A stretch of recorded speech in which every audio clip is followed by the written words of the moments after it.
שלום לכולם, תודה שהצטרפתם. מי שמעוניין יכול גם לפתוח את הוידאו עכשיו, שנוכל לראות אותו.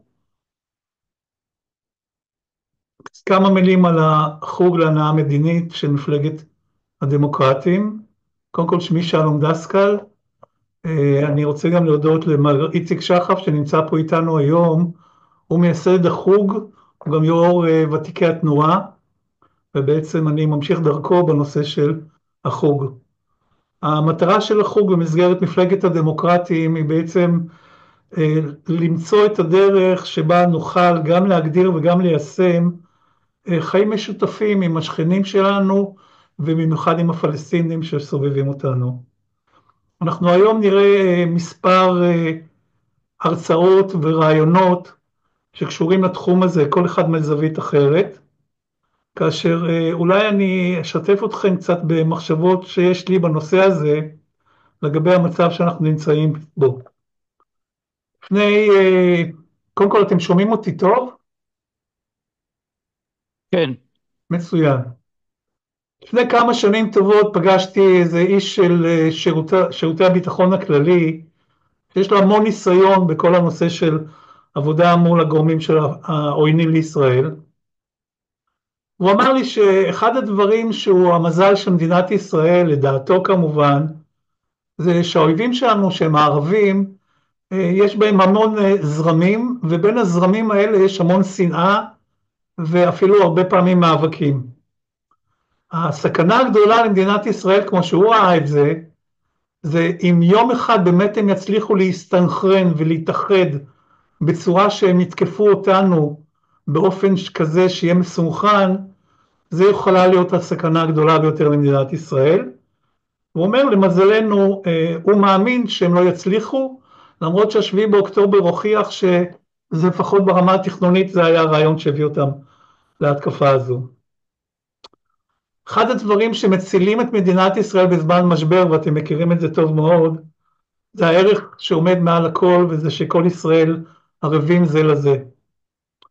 לדעתי מה שראינו זה שחוק ההשתמטות יוצר איזשהו סדק מהותי בערך העליון הזה, ובעצם לאחר שהחוק הזה ייושם, לדעתי אפשר לראות או להגדיר את זה שרק חלק מישראל יהיו ערבים זה לזה. ההתנגדות שיש כרגע, גם של סמוטריץ' וגם של בן גביר, לנושא פדיון השבויים, והם לא מסתירים את דעתם בנושא, והם גם מצביעים או ברגליים או בממשלה בהתאם, גורמת וגרמה למוות בייסורים של הרבה חטופים, ולדעתי הרחיב את הסדק המהותי של הערך העליון, ולדעתי אפשר להגדיר היום את המצב שיהודה וישראל כבר לא ערבים זה לזה. הסכנה האמיתית והערכית למדינת ישראל, על פי דעתי, זה שאנחנו קרובים מאוד לנקודה שבה כל ישראל יהפכו על אותו משקל ערבים זה לזה. ובערבים הכוונה היא מפולגים ולא מאוחדים, וברגע שנאבד את הערך העליון הזה, הסכנה תהיה באמת סכנה אמיתית למדינת ישראל. היום אנחנו נחליף כל מיני רעיונות לגבי הסכנות והפתרונות האפשריים לחלק מהסכנות שקיימות, אם זה מההיבט המשפטי-מדיני, אם זה מההיבט הביטחוני, ואם זה מההיבט, הייתי אומר, של קואליציות ואסטרטגיה של חבירה לכוחות נוספים שמסביבנו, שנוכל להחשיב אותם כשותפים אמיתיים גם לדרך וגם למהות. אז בהקשר הזה הזמנו היום, רק שנייה, אני רואה, כן, אוקיי, אני רואה שכל הזמן מצטרפים עוד אנשים, אז אוקיי, אנחנו נחכה עוד דקה. אז אני רוצה גם בהזדמנות הזאת להגיד תודה לחברי המזכירות של החוג להנאה מדינית. אני מאמין שהחברי מזכירות הם חבר'ה שא' הרבה שנים נמצאים עם מפלגת הדמוקרטים, או עם המפלגות שאוחדו לצורך יצירת מפלגת הדמוקרטים. כל אחד מהם בעל דעה מאוד ומשקל סגולי מאוד גדול בהתוויה של ההמלצה שאנחנו ניתן למפלגה בקשר לעתיד בנושאים שהזכרתי. ובין השאר נראה היום לפחות שניים מחברי המזכירות, ובהמשך, בפגישות הבאות, כל אחד מחברי המזכירות יציג צדדים נוספים למטרה שלשמה הקמנו את החוג. החוג הזה גם הוא חוג שבין השאר יש לו פגישות פתוחות, כמו שהפגישה שאנחנו עושים היום, שבה בעצם אנחנו נשתף את ציבור, בעיקר הצירים של ועידה 11, אבל לא רק, במסקנות ביניים או בדעות שונות, על מנת שנוכל להרחיב את הדעת, ובסופו של דבר לגבש במסגרת החוג את ההמלצה שלנו בנושאים הרלוונטיים להנהלת מפלגת הדמוקרטים. בהקשר הזה הזמנו את יזהר שי. יזהר שי זה דמות שהיום קצת יותר מוכרת, אני מאמין, לרובנו, בחלקה בנסיבות קצת עצובות, בהיותו אב שכול, ואנחנו לוקחים את ההזדמנות הזאת ומשתתפים בצערה של המשפחה. יזהר שי הוא שר המדע והטכנולוגיה לשעבר, הוא היה שותף מלא לגיבוש של פשרה, שהיום הוא יציג וישתף אותנו, ואני מזמין את יזהר לעשות המיוט ולקחת את הפיקוד ולהציג את הנושא. תודה רבה, שלום, וערב טוב לכל המשתתפות ומשתתפים. אני רואה פה גם פה ושם פנים מוכרות, אז שלום לכם ותודה שאתם מצטרפים. אני אתחיל בזה שבעוד כשעה יש זום שמארגן את חברת הכנסת אפרת רייטן, שהנושא הספציפי שלו הוא המתווה והמבנה שלו, ויהיו שם גם מומחים משפטיים. אז מי מכם שרוצים להעמיק מוזמנים אחרי שתסיימו את הזום החשוב הזה. אני חושב שזה אפילו אולי מתואם ביניכם, שלום, אז אתם מוזמנים ללכת לשם, כי יש שם גם מומחים משפטיים, ואתם תכף תגלו שההבנה המשפטית שלי איננה הבנה של פרופסור למשפטים, ובהתאם לזה אם מהגרם של שוקולד מריר מעולה. עכשיו, אז זה בהקשר הזה, תראו, לפני שאני אפתח, אני קודם כל רוצה להודות לשלום על ההזמנה לכאן. אנחנו מכירים שנים רבות, בכלל שמתחילות בעולם ההייטק והחדשנות הישראלי. זו ההזדמנות גם לתת לשלום את הקרדיט שמגיע לו על ההשתתפות שלו בפרויקטים לאומיים משמעותיים. אחד מהם שהכרתי מקרוב הוא פרויקט של הגדלת מעגל התעסוקה, שהביא ליצירה של כ3,000 משרות חדשות לאוכלוסיות שאנחנו רוצים להכניס לתוך מעגלי הפריון והכלכלה הישראלית, ועל כך תבורך, שלום. אני גם יודע שהיית פעיל במהלכים שונים של עצם יצירת מפלגת הדמוקרטים, ועל כך כבוד גדול. ושוב, תודה על ההזמנה להיות כאן. תראו, אני חושב שברשותכם אני אתרכז יותר בקונטקסט הפוליטי של מה הביא אותי לעסוק בנושא הזה, ואם תרצו אני אשאיר זמן כדי לעסוק גם בשאלות הקשורות בחוק עצמו ואיך הוא נראה כרגע. אני כרגע בסיומו של היום הראשון של דיונים בוועדת חוקה, חוק ומשפט בכנסת שהתנהל היום.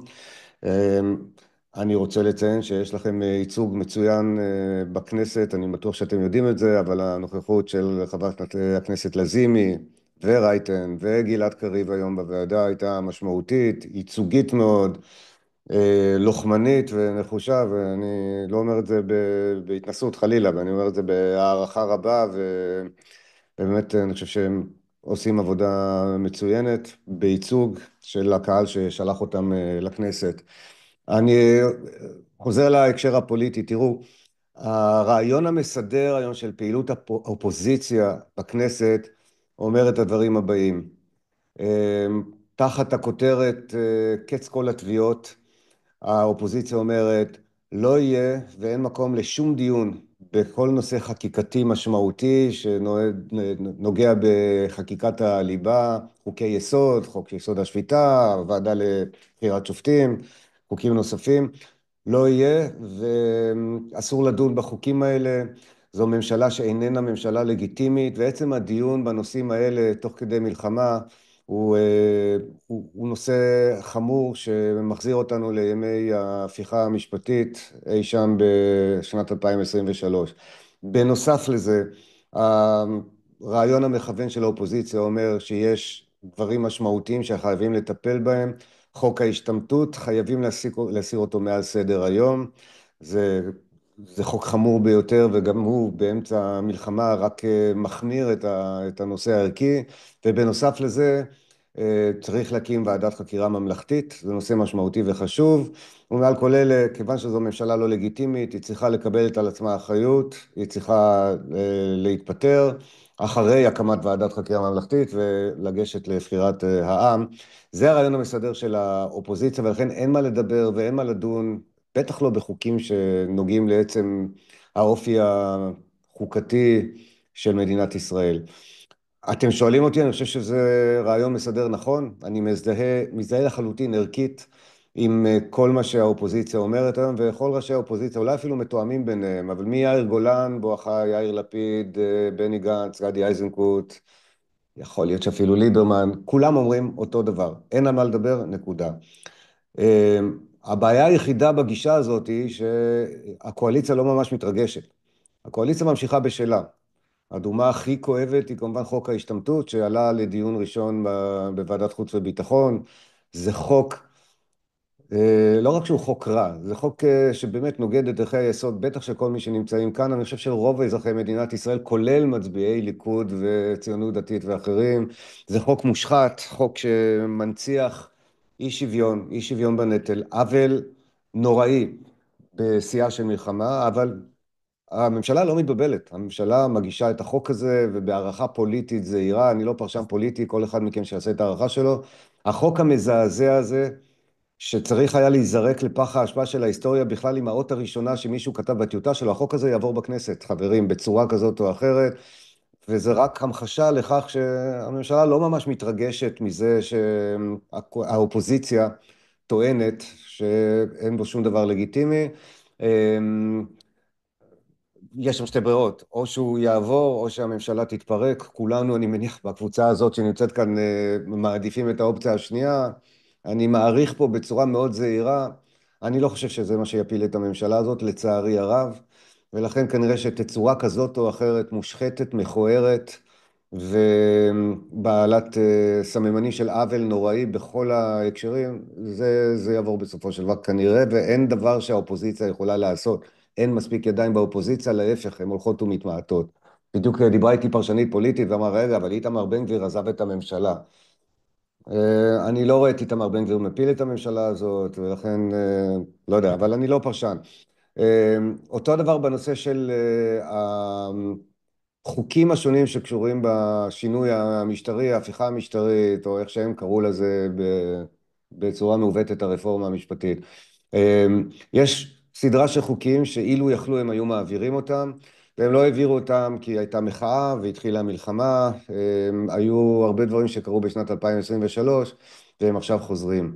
עכשיו, נניח שאין בעולם לא דדי שמחי ולא יזהר שי, הממשלה הזו כבר העבירה את החוק הזה של הוועדה למינוי שופטים, הוא נקרא בשם לא מקצועי חוק רוטמן, הוא עבר בקריאה ראשונה בכנסת, הוא חוק נוראי, הוא חוק שמאפשר לממשלה מחר בבוקר להעביר את המינויים הקואליציוניים, יש עדיפות שם דורסנית לקואליציה מעל האופוזיציה, החוק הזה עומד תלוי ומוכן לקריאה שנייה ושלישית, מי שמכיר את מהלך העניינים בכנסת, זה אומר ש24 שעות מהרגע ששר המשפטים החליט שצריך להעביר אותו, הוא עובר, יש עליו כ14,000 הסתייגויות, אבל יש סעיף מיוחד לתקנון הכנסת שמאפשר ליושב ראש להוריד את כל הסעיפים האלה, להעביר את החוק הזה לקריאה שנייה ושלישית, ואנחנו שינינו דבר משמעותי בסדר הבחירה של שופטים במדינת ישראל, החל ממחר בבוקר. האיום הזה עומד תלוי, מאיים, אחרי קריאה ראשונה, ועם הצהרת כוונות של גם רוטמן וגם יריב לוין להעביר את החוק הזה הלאה. מעבר לזה התכנסנו לאזור האיום במשבר חוקתי, אי מינוי של נשיא לבית המשפט העליון, וכל המשתמע מכך. וכאן דדי שמחי ואני נכנסנו לתמונה. אני אגיד מראש, אף אחד לא שלח אותנו, אנחנו לא נבחרי ציבור, אף אחד לא מינה אותנו ואף אחד לא שלח אותנו, ולכן כל אחד מהאנשים שנמצאים פה בפורום הזה או בכל פורום אחר הם שווי ערך ומוזמנים ויכולים ורשאים לעשות כל דבר שנראה להם כמו לתמוך בחוק הזה, להתנגד אליו, לעשות חוק אחר, להתנגד לנו, כל דבר אפשרי. אורי, אני רואה שאתה מצביע, אז אני בדיוק שאלתי קודם את שלום, האם יהיו גם שאלות, אז בשמחה, אני גם לא אדבר עד הסוף, אני אחרי זה אענה לשאלות. ודדי ואני, דדי שמחי ואני פועלים כבר שנה ביחד, סתם, שני אנשים שחברו להם והחלטנו להתעסק בכל מיני נושאים שקשורים בציבוריות הישראלית. לא בשחצנות ולא ביהירות, אבל אמרנו במקומות שבהם יכולה להיות לנו השפעה, אנחנו ננסה להשפיע. ניתן לכם דוגמה אחרת, אני פעיל במטה החטופים בקבוצה שלא תוקשרה עד היום אף פעם, ונמצאת מאחורי הקלעים, וגם לא תשמעו עליה כנראה אף פעם, אף אחד לא שלח אותי לשם. אף אחד לא בחר בי כנציג הממשלה או הכנסת. אני נמצא שם, אנחנו עושים דברים טובים, ודברים שחשובים לגורל החטופות והחטופים, והחלטתי שזה מספיק חשוב ואני רוצה לעסוק בזה. ועדת חקירה ממלכתית, כיוון שאחד הנושאים המשעשעים הוא שפנו אליי הרבה אנשים ואמרו, מה אתה מתעסק בחוק ההוא, איך אתה מעלה על דעתך, לך תתעסק בוועדת חקירה ממלכתית. אז בואו אני אספר לכם, לפני כשנה, חברתי עם קבוצה של עורכי דין שהיה להם רעיון מתחום אחר, הם רצו להגיש תביעה נגד מדינת ישראל, שאלו אם אני מוכן להוביל את התביעה הזאת, קראתי כ-150 עמודים, הסתכלתי על זה, ואז חזרתי אליהם ואמרתי, לתבוע את מדינת ישראל נראה לי מעניין, אבל לא תהיה לזה השפעה מעבר לכמה כותרות. אני רוצה לעבוד איתכם על ועדת חקירה ממלכתית, האם תהיו מוכנים, ועשינו דיון וקונסיליום וקראנו דברים וכו', ובסוף החלטנו שנמצא את המסלול המשפטי הנכון כדי להגיש תביעה לבית המשפט, סליחה, עתירה לבית המשפט העליון. חיברתי לקבוצה הזאת עורך דין שעבדתי איתו בעבר על עתירת פסקת ההתגברות. לכל מי שמספר לי שאני לא יודע ולא חשובה לי הדמוקרטיה הישראלית, אני אחד מארבעה מובילים של העתירה נגד ממשלת ישראל בנושא פסקת ההתגברות, העתירה שהתקבלה, ובסופו של דבר מנעה את הפגיעה הנוראית בדמוקרטיה הישראלית, על ידי זה ששופטי בג"ץ גם החליטו להתערב וגם החליטו לפסול את הפסילה, ויש לנו היום פסקת התגברות בחוק הישראלי. אז עשיתי את זה אז, עכשיו פנינו לאותו עורך דין, שייצג אותנו אז, עבדנו ביחד, קבענו אסטרטגיה, אני הלכתי וגייסתי את המשפחות השונות, מי שיקרא את העתירה, יראה שם כ-20 ומשהו משפחות שעונות לקטגוריות שונות שקבענו, משפחות שכולות, משפחות חטופים, משפחות מפונים וכן הלאה, ואנחנו אלה שבסופו של דבר הגשנו את העתירה הזו, אני גם הייתי צריך לגייס כסף כדי שזה לא יראה יזהר שי נגד מדינת ישראל, עשינו גיוס המונים, חברנו עם גופים אחרים והגשנו את התביעה, ואני כל הזמן מאחוריה, אני נמצא בבית המשפט, אני במגעים מאחורי הקלעים, כל מה שאפשר כדי שהעתירה הזאת תצא לפועל. ממשלת ישראל עשתה עד היום כל תכסיס אפשרי. החודש שעבר היא קיבלה הוראה מבית משפט העליון להגיש את התשובה שלה עד סדר גודל של 30 מהיום. נציין שכיוון שהייתי בגיוס תרומות בחו"ל, הבן שלי ליאור עמד מול שופטי העליון ואמר להם את המילים הבאות, אני מבקש מכם כבוד השופטים שתגלו אומץ לב, כמו שאח שלי ירון גילה אומץ לב והגן על אזרחים ונפל ובמותו גילה גבורה רבה, אני מבקש מכם השופטים שתגלו גבורה ותורו לממשלת ישראל להקים ועדת חקירה ממלכתית. אז אני כל הזמן שם. אז כל מי שמספר לי שאני צריך לעסוק בנושאים אחרים וכולי, חבר'ה, בואו, אני נמצא שם, הדמוקרטיה הישראלית היא בבת עיני, מדינת ישראל היא בבת עיני, הבן שלי נפל בהגנה על המולדת, הדברים האלה חשובים לי, ואני מסוגל לעשות שני דברים בבת אחת, גם ועדת חקירה ממלכתית וגם דברים אחרים. לעצם החוק עצמו, הגישה של דדי ושלי הייתה, בואו נראה מה אומרים חברי אופוזיציה. אז אמרתי לכם מה הגרסה הרשמית של חברי אופוזיציה, הגרסה הלא רשמית היא, וזה אחרי שיחה עם כל מי שרלוונטי לדיון הזה באופוזיציה הישראלית, כולל נציגים שלכם וגם אחרים. יש דברים שאפשר לעשות, תנסו לעשות אותם. אולי נגבה אתכם, אולי לא, אבל אפשר אולי לעצור את החוק הנורא הזה של רוטמן, תנסו. אפשר אולי למנוע משבר חוקתי, כל אחד חושב מהם הסיכויים למשבר כזה. כן יהיה, לא יהיה, אבל מה שמעניין הוא שאותם אנשים שאומרים יריב לוין הוא דורסני, הוא מסוכן, הוא מוכן להרוס את הדמוקרטיה הישראלית, הוא יעשה כל דבר, והוא כבר הוכיח בעבר שהוא מוכן להרוס את הדמוקרטיה, אותם אנשים פתאום אומרים לי, הוא לא יגרום למשבר חוקתי. למה שהוא לא יגרום? ומה מבטיח לכם? ומי תקע לי את ידיכם? אז אנחנו ניגשנו בתור גישה פרקטית שאומרת, יש סיכוי כזה או אחר למשבר חוקתי, יש חוק שעומד ותלוי, שסיפרתי לכם, הוא חוק רוטמן המאוד לא טוב. דרך אגב, אחד הדברים שאמרו לנו גם מומחים משפטיים זה אל תדאגו, בג"ץ יזרוק את החוק הזה לכל הרוחות. זה הזכיר לי את הימים שבהם דנו בנושא האם בג"ץ ידחה את האפשרות של ראש ממשלה תחת כתבי אישום לכהן כראש ממשלת ישראל. כל אחד מאיתנו חושב מה שהוא רוצה, אבל היו עתירות לבג"ץ, ובזמנו הייתי בדרך לשר בממשלה, והתבססנו על כל מיני חוות דעת של משפטנים, ולא מעטים מאנשים שהיום אומרים לי שבג"ץ יזרוק לכל הרוחות את החוק של רוטמן, אמרו לנו אז, בג"ץ לא יאפשר לראש ממשלה לעבוד תחת כתבי אישום. אני מזכיר לכם, התוצאה הייתה 11-0, אפילו לא, ב, לא בנקודות. 11-0 שופטי בג"ץ. אז מי שיכול היום להבטיח לי שבג"ץ יזרוק חוק כזה או אחר, או שלא מאמין במקצועיות השופטים, או שלא מאמין בחוסר התלות שלהם, או שיש לו מידע עם כוחות עליונים שאין בידיי. זאת נקודת המוצא של דדי ושלי, יש חוק רע, יש איום במשבר חוקתי, ויש אפשרות לעשות דברים אחרים. ומתוך השיח הזה עם חברי אופוזיציה רבים ואנשי מקצוע, ניגשנו ליריב לוין וגדעון סער, והם מסיבותיהם שלהם חשבו שזה הדבר הנכון לדבר איתנו, לחבור איתנו ולעשות דברים. אני אומר עוד פעם, אנחנו הצנועים והקטנים, אם אנחנו לא שם, אז הם יעשו מה שמתחשק להם, וכל אחד פה יכול לנחש כמוני באותה מידה של נכונות או לא, האם יעשו ככה או אחרת. התוצאה של השיח שלנו איתם הוא התחלה של חוק, שיש בו הרבה נקודות שצריך לשפר אותן, וזה הדיון שהתבצע בוועדת החוקה, חוק ומשפט של הכנסת בשבועות הקרובים, אבל החוק הזה בעצם מחליף את החוק הקיים היום, ומאפשר טיפול מצדדים שונים של המפה בחוק הנוכחי. אני רוצה אולי להגיד משהו בהקשר הזה,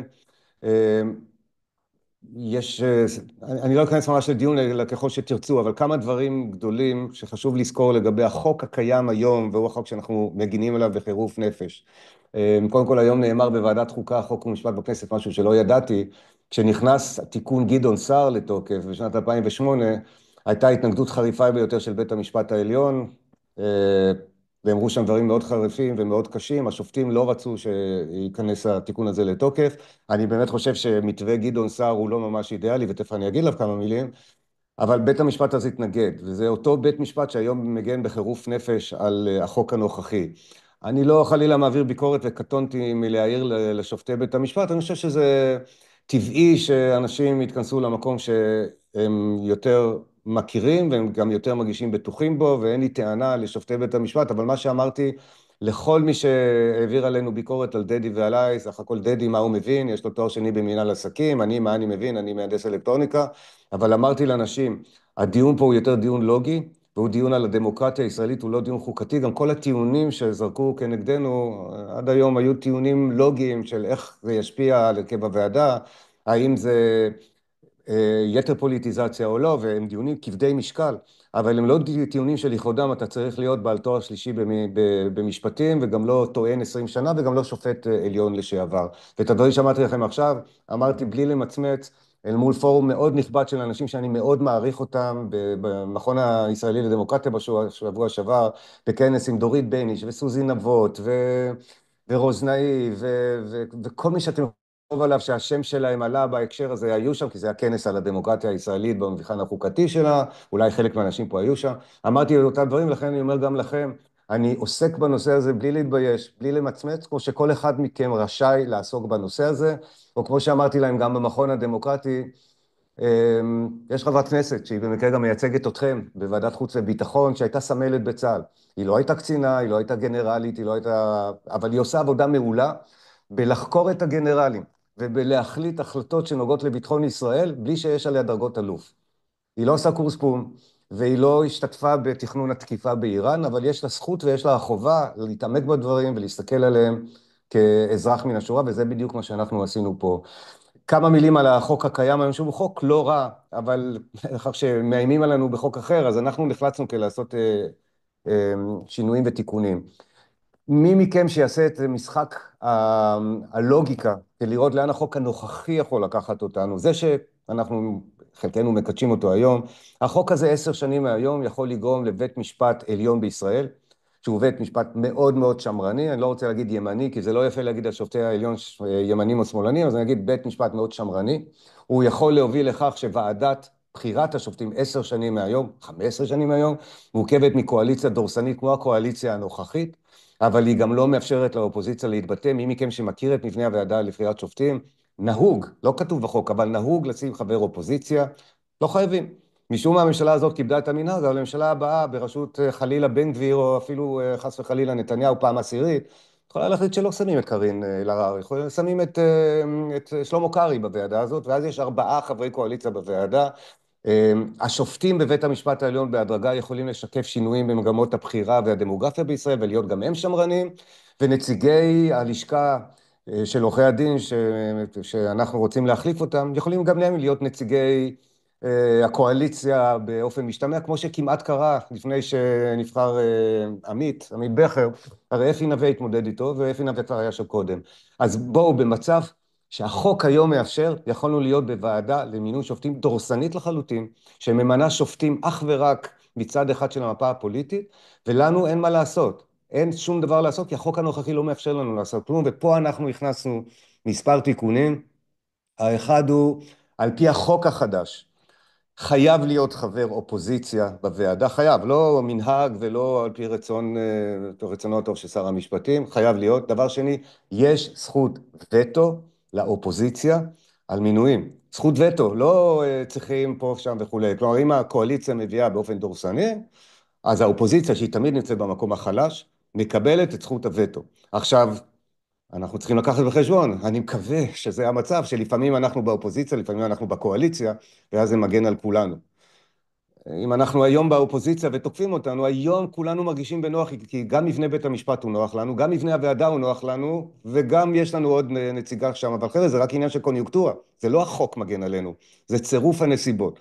ולכן החוק החדש מאפשר את ההגנה הזאת. דרך אגב, החוק החדש נכנס לתוקף רק אחרי הבחירות הבאות, כי כך צריך לעשות בשינויים משמעותיים, כך שאין שינוי בין עכשיו ובין הבחירות, ואני מקווה מאוד המחנה הדמוקרטי יוביל שינוי, ואחרי הבחירות הבאות גם תהיה ממשלה יותר נכונה, יותר ליברלית, יותר שפויה, יותר הכל, וזו הממשלה כמובן שאני מייחל לבואה, אבל גם אם לא, לפחות יש לנו הגנה. כן, החוק הזה בהחלט מחזק את הבחירה הפוליטית בוועדה, ואני רוצה להגיד על זה משהו. לי מאוד מאוד חשוב שאפרת רייטן וגלעד קריב יהיו אלה שבוחרים את שופט העליון, ולא שלמה קרעי פיקנאים. תבחרו אתם, ואני יודע, מי נמצא שם היום, כל אחד אחר, ויריב לוין. כן, חשוב לי שהפוליטיקאים שאני בוחר עבורם לכנסת, הם אלה שישפיעו, כי בסוף בית משפט העליון הרי מתעסק בערעורים על מקרי רצח ונזיקין וכלכלה וכל מיני דברים, זה לא הרומנטיקה שאנחנו רבים עליה כרגע. הוא מתעסק בעניינים חוקתיים. בעניינים חוקתיים בהחלט יש משמעות ערכית, לדעתי, בכל מיני סוגיות של דת ומדינה, והפלות, ויום אחד הסדר מדיני, וכל מיני דברים. אז חשוב לי שהפוליטיקאים שאני עובד נורא קשה, ובוחר עבורם לכנסת, ייצגו אותי בבחירה הזאת לממשלה. בניגוד למדינות אחרות, בצדק, אני חושב, אצלנו לא בוחרים ישירות, לא בכל מדינה בוחרים ישירות, יש מדינות שבהן השופטים נבחרים, יש כאלה שבהם יש כל מיני ועדות. דרך אגב, ברוב מדינות ה-OECD, אם לא בכולם, במחקרים השונים שראיתי, אבל מדינת ישראל נמצאת במקום מקצועי הרבה יותר ממדינות אחרות, מארצות הברית, דרך גרמניה וכל מיני מדינות אחרות. אם תסתכלו על מחקרים השוואתיים, ברוב המקומות האלה, הפוליטיקאים האלה שבוחרים לטוב ולרע. אני רק רוצה לציין, זה דיון ערכי נכון, אבל אני ממליץ לנו לא להיבהל מהעובדה שפוליטיקאים בוחרים, בסוף הם נמצאים שם כדי לייצג אותם. ואני רוצה שבאמת השופט שנמצא שם ייבחן גם על פי פסקי דין שלו בתחום זכות האישה על גופה, גם על פי פסקי דין שלה בתחום כן או לא נסיעה ציבורית בשבת ודברים כאלה, ולכן מבחינתי אין שום בעיה שהפוליטיקאים גם ישלחו אותם לשם, וגם ימנעו בזכות וטו שקיימת את הכניסה של אנשים לא רצויים לשם.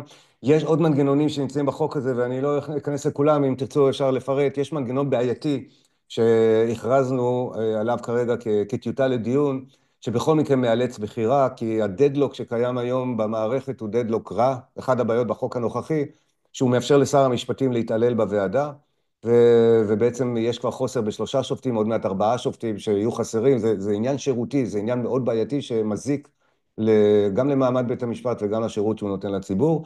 אז החוק החדש מכתיב בחירה מתוך דדלוק, כי יש שם בעיות, אם תרצו ממש ניכנס לזה, כי זה עניין של מנגנונים, אבל אנחנו מטפלים בזה, אנחנו מטפלים בנושא ההחלפה של נציגי לשכת עורכי הדין ונציגים אחרים שמגינים על הפרופסיה, וחשוב לנו שהאנשים שיחליפו את עורכי הדין של הלשכה יהיו אנשים שיש להם משקל משפטי בבואם לבחור שופטים, ואנחנו גם עובדים על דברים אחרים. אז רק כדי לסכם, ואז אני אפתח לשאלות, מה שהונח לדיון בפני הוועדה, ועדת חוקה, הוא טיוטה שהיא טיוטה גסה. יש עוד הרבה דברים שצריכים לטפל בהם, רובם דרך אגב לא קשורים לימין ושמאל, ולכן קיבלנו פידבקים טובים מחברי אופוזיציה, שלא יגידו מה שאני אומר לכם עכשיו, אמרו לנו, הנה, צריכים לתקן את א' ב' ג', אני אומר לכם עוד פעם, אמירה רשמית, ממשלה לא לגיטימית, אין מה לדבר על חוקים, לכו תעשו בחירות. אבל בפרקטיקה, הביאו לנו הרבה מאוד, הגישו לנו הרבה מאוד עזרה, נתנו לנו הרבה מאוד מידע שאיתו אפשר לעבוד, ולא בכדי תבדקו את ההודעות של כל אנשי האופוזיציה שמכהנים היום בכנסת. אתם יכולים לסכם את זה בממוצע של בואו נראה שבאמת מתמנה נשיא לבית המשפט העליון, אני מקווה שאכן יתמנה, אין לי שליטה על זה, אני מאמין שיתמנה, אבל כן, יש סיכוי שלא ויהיה פה משבר חוקתי, אז מי מכם שחושב שיהיה משבר חוקתי, אז בסדר, יהיה משבר חוקתי, אז יש לנו צרות אחרות לטפל בהם, אז זה דבר אחד, אמרו בואו נראה שהם מושכים את החוק הזה של רוטמן משולחן הכנסת, זה אכן קרה, זה כבר לא צריך לחכות שיקרה, ובואו נראה שבאמת יש דיון ענייני, היום היינו בוועדת חוקה חוק ומשפט, התחיל שם דיון, עוד לא התחיל הדיון בפרטים עצמם, אני מלא תקווה שהאופוזיציה תתייצב גם לדיון הענייני, ושם יש הבדל בין רטוריקה לפרקטיקה, נראה מה יקרה בפועל, זה המצב שלנו כרגע, עכשיו אשמח לענות לשאלות.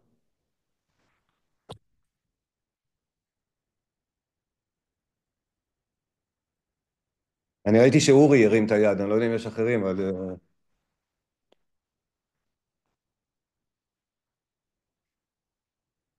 אורי, תעשה אמניוט.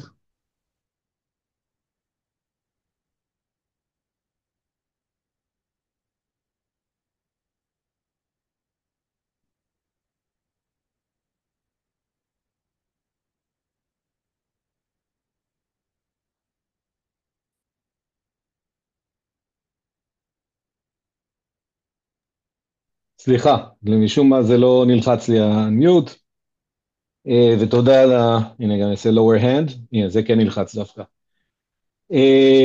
קודם כל, יזהר, אני אגיד לך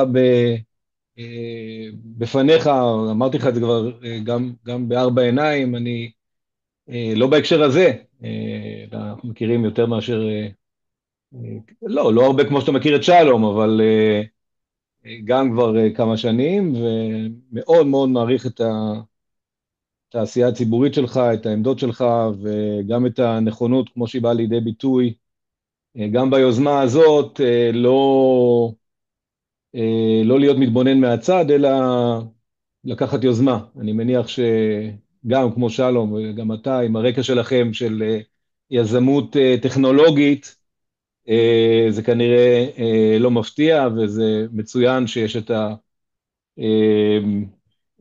את האופי הזה ואת היזמות הזאת, גם שאתם מביאים אותו גם לעולם הפוליטי, זה מאוד מאוד מאוד מאוד מבורך. ובאמת אני אומר את זה לא בשביל איזה תשלום מהשפתיים, כאמור, אני מניח שאתה גם יודע את זה, יזהר.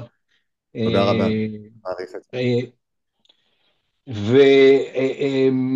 ואני גם מקדים ואומר שבניגוד לחלק מהדברים שקראתי, אני בהחלט חושב שההחלטה הזאת, ההצעה הזאת, בניגוד להצעה המקורית של לוין, היא לא באותה סקאלה. מי שאומר שההצעה הזאת שווה לקץ הדמוקרטיה, אני חושב שזה בדיוק מסוג הצעקות זאב זאב שהן מסוכנות, ליכולת שלנו להניע אנשים כשיש סכנות אמיתיות. אני חושב שיש באמת סכנה לדמוקרטיה במדינת ישראל כרגע, אני חושב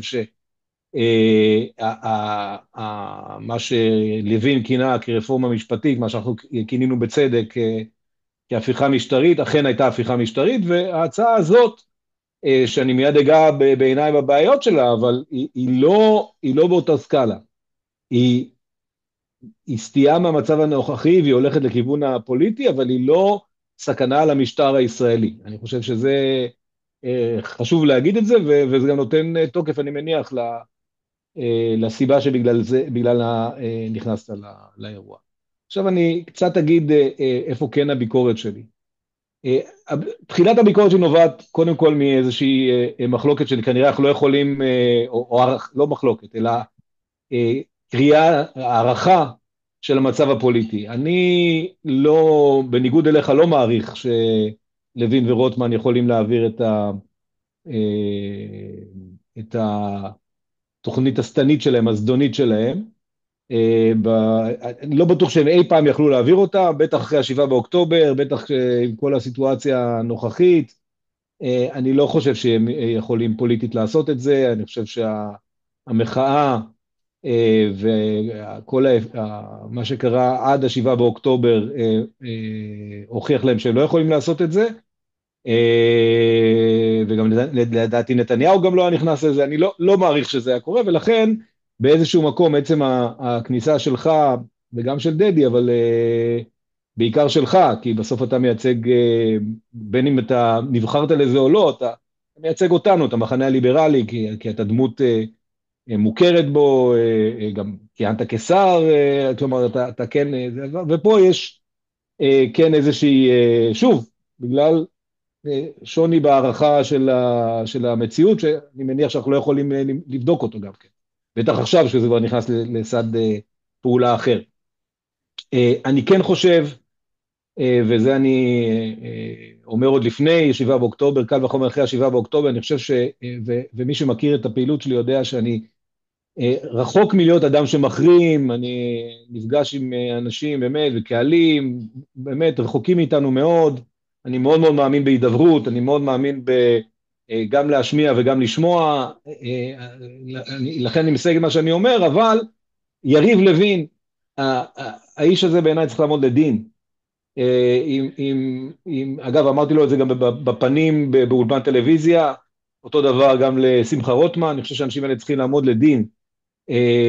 עם סעיפים, יש סעיפים רלוונטיים בחוק העונשין, לא פחות, בגלל מה שהם עשו קודם כל למשטר, האיום שלהם על המשטר במדינה, ובית התרומה שלהם להורדת המערכת החיסונית של מדינת ישראל, שהובילה באופן ישיר ל7 באוקטובר, אגב, תוך שמי שאמון על הערכה המודיעינית של ישראל, אמנם לא זיהו את האיום הנקודתי, אבל כן זיהו את הלך הרוח בעקבות המהלכים שלהם. לכן באיזשהו מקום זה כן איזשהו ריאביליטציה ולגיטימציה לאדם שלא ראוי לה. באמת, אדם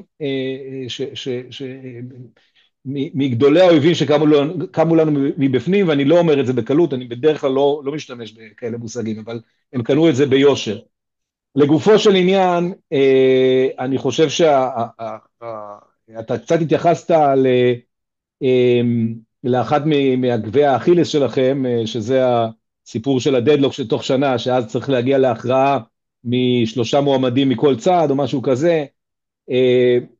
בעיניי אינהרנטית זה יוביל לזה, כי בטח כשהמערכת כל כך מקוטבת, מה שיהפוך את בית המשפט לזה בבואה של כוחות הקיצון במערכת הפוליטית, זה מאוד מאוד מסוכן. בכלל, בחירה פוליטית היא דבר, שוב, אני לא חושב שלא צריך להיות, אני חושב שהוועדה הנוכחית כן נותנת משקל לפוליטיקאים, תמיד אפשר לחשוב על דברים, אני לא חושב שהבעיה של המערכת המשפטית היא הוועדה לבחירת שופטים. זה שיהיו שופטים שמרנים, אבל יהיו שופטים מסדר גודל של אלכס שטיין, או של סולברג, אין לי בעיה עם זה. הם שופטים ברמה גבוהה.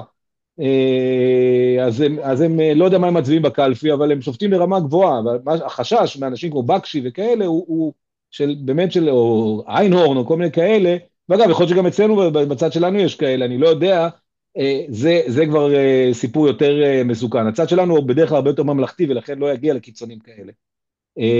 בארצות הברית אנחנו רואים מה קורה עם בחירה פוליטית, אגב, באיזשהו מקום עם אקטיביזם משפטי, כן, לדוגמה ליצור יש מאין זכות בלתי מוגבלת של הנשיא, זה אקטיביזם משפטי, אבל אקטיביזם משפטי מסוכן. לפעמים אני עצמי, אני דווקא כן, יש שני תארים משפטיים, אני לא בהכרח תמיד כל כך דוגל באקטיביזם משפטי. אקטיביזם מרוסן היה יותר טוב, כי אקטיביזם משפטי גם יכול להיות גם בצד הכביכול שמרני או ריאקציוני, אם תרצה.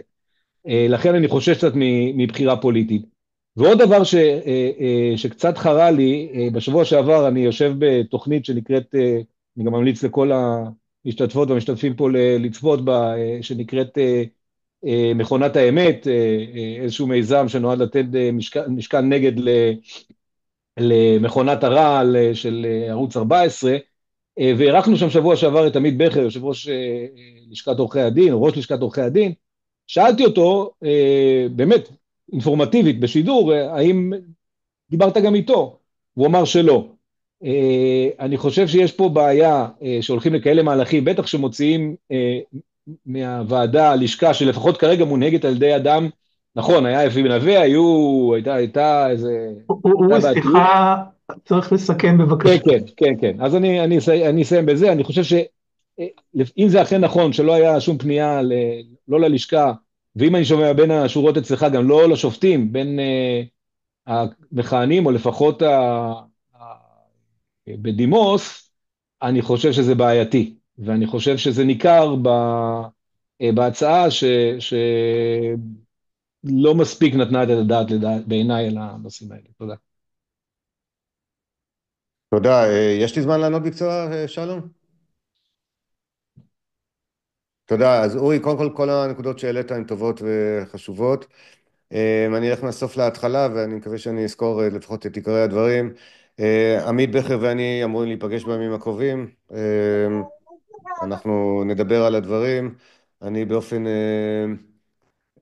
עקרוני לא מקדש ולא לא מקדש את עורכי הדין של הלשכה. אני רק מציין שהסיטואציה שנוצרה על פי חוק הקיים היא שאנשים שבוחרים עבור לשכת עורכי הדין מאינטרסים שלגמרי קשורים בלשכת עורכי הדין של ישראל, כל מיני קוניוקטורות של איך אתה נעשה נשיא הלשכה וכולי, בעצם בוחרים את הנציגים שלנו, של כולנו, של הציבור, לוועדה לבחירת שופטים, וזה לא בהכרח אותם אינטרסים. לכן אני חושב שכשמסתכלים על זה אפילו באופן תיאורטי, אין סיבה לקשור.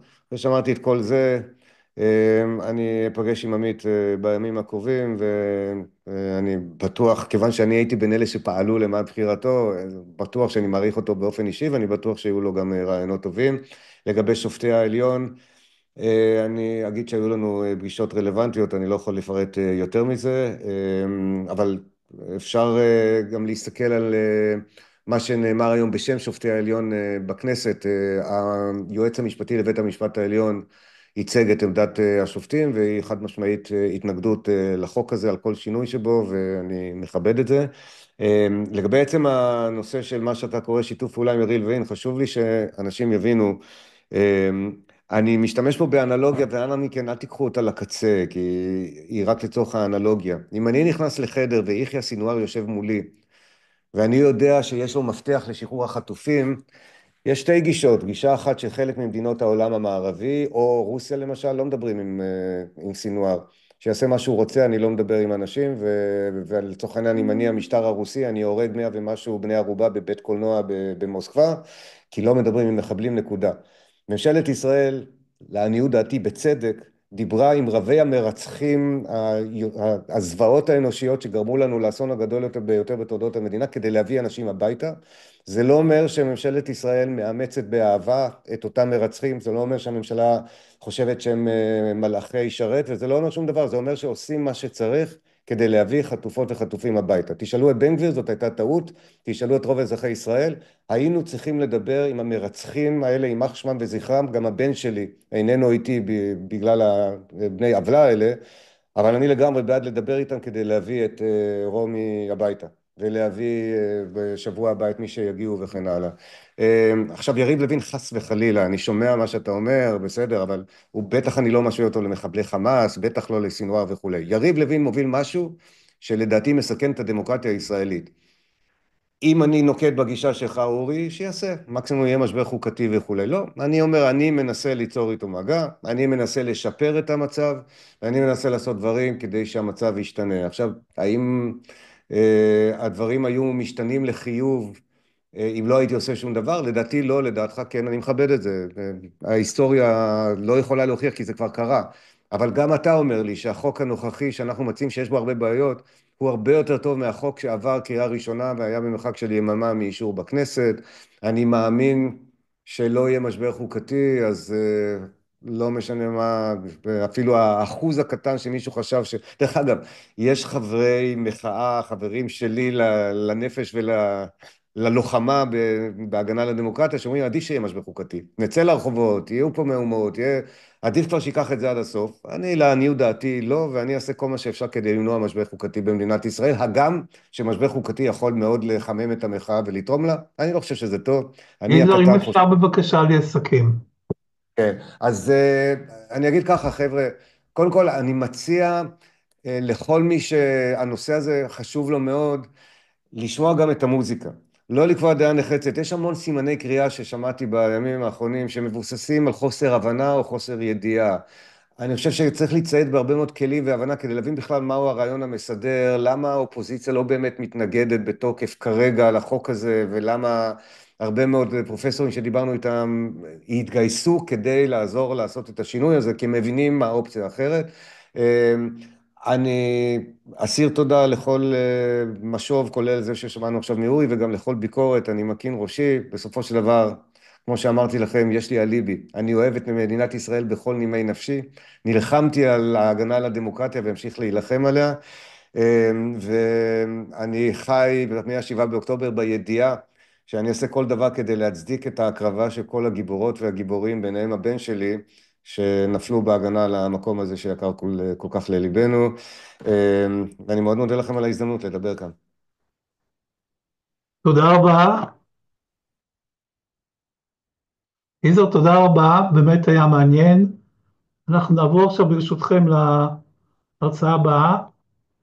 שנייה אחת, אני רק אעלה לכם העתק של המצגת. אתם רואים כבר את העתק אצלכם? אוקיי, אז שנייה.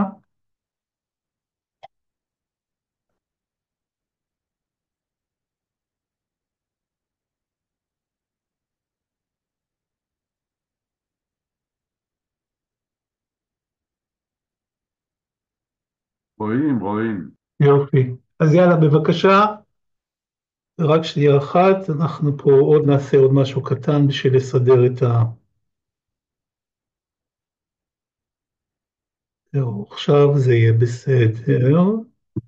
אוקיי, מר אריה פלמן, שמצטרף אלינו, הוא חלק מהחברים של מפקדים למען ביטחון ישראל, שזו יוזמה ישראלית להיפרדות אזרחית תוך המשך שליטה ביטחונית עד בוא ההסדר. אנחנו מדברים על ארגון שיש בו מאות חברים מדרגת אלוף משנה ומעלה, שבאים מכל זרועות הביטחון, דהיינו צה"ל, שב"ח וכן הלאה. אז אריה, הבמה לרשותך. טוב, ערב טוב ותודה שהזמנתם אותי. שני תיקונים קלים.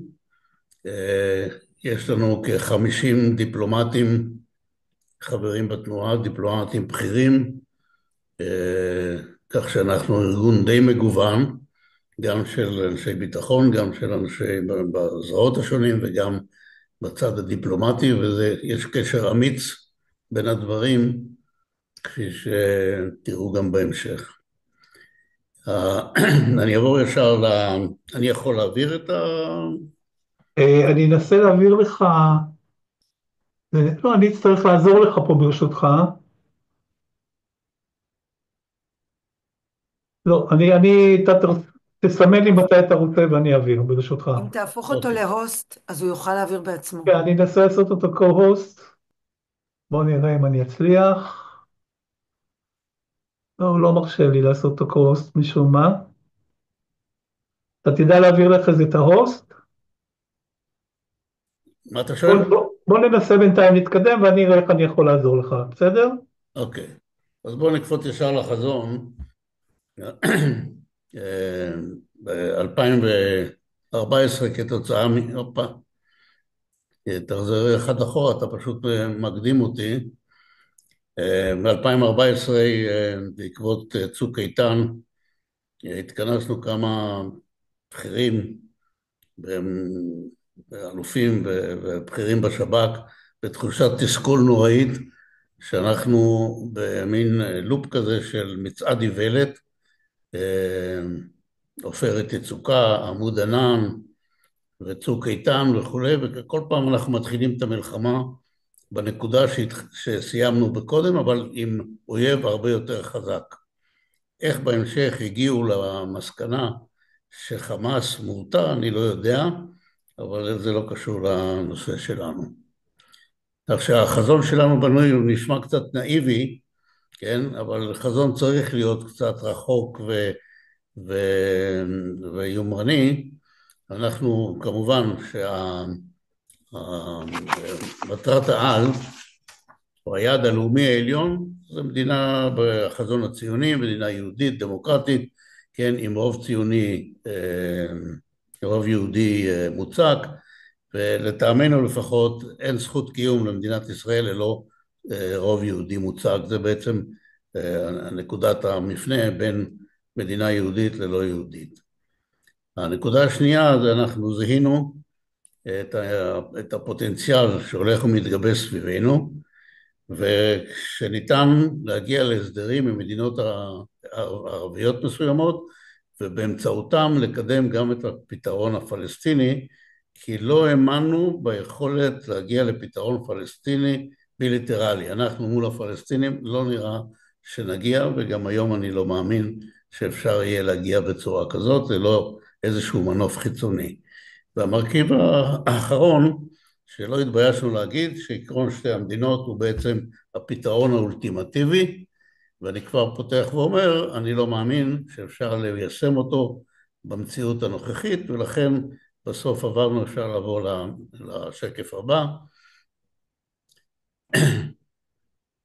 כן, באמת, הרקע להקמה שלנו זה ברמה המדינית, זיהינו את הסביבה הגיאופוליטית המשתנה, לצערנו לא היו לנו שותפים גדולים, למרות שאם אתה מסתכל אחורה בעצם הכל התחיל ב-79 בהסכם השלום עם מצרים, עבר לירדן, היוזמה הסעודית 202, למרות ש-2002 שיש בה כל מיני דברים לא נחמדים למדינת ישראל, אבל יש בהם הרבה סימנים לשינוי במזרח התיכון, ובסוף כמובן ההחלטה של הליגה הערבית 2007, וזה ברבות הימים גם הסכמי אברהם בקדנציה הקודמת של הנשיא הנוכחי של ארצות הברית. כן? אנחנו האמנו שזה המפתח בעצם לזה. והרמה המבצעית, כמו שאמרתי, כן, כל הקונספציה, אפשר לקרוא לה במשפט אחד, זה ניהול הסכסוך, שהביא אותנו לאוקטובר 23, זיהינו אותה כבר בתחילת הדרך. אני רוצה לגעת, לפני שאני אגיע לתוכנית, בכמה משתנים שאי אפשר שלא להזכיר אותם, כי הם בעצם המכשול, אחד המכשולים הגדולים ואחד האיומים הגדולים. המשתנה הראשון הוא הדמוגרפי, לא צריך להגיד כאן לציבור מה המשמעות, אבל בואו נגיד בין הים לירדן, יש מספר פחות או יותר זהה, כנראה עודף של פלסטינאים על פני ישראלים. בנובמבר ב-2011 היה דיון אמיץ בממשלה, היום היא לא יכולה להתקיים עם דיון כזה, כן, של המכון למדיניות העם היהודי, הם זיהו איום על מדינת ישראל. ב-2020 נולד התינוק הראשון שעשה את המהפך, ובעצם הגשים את הנבואה הזאת של 2011. אבל הדבר הכואב ביותר בכל הסיפור הזה, אין שום דיון על המשמעות של הדבר, אין בשום מסגרת.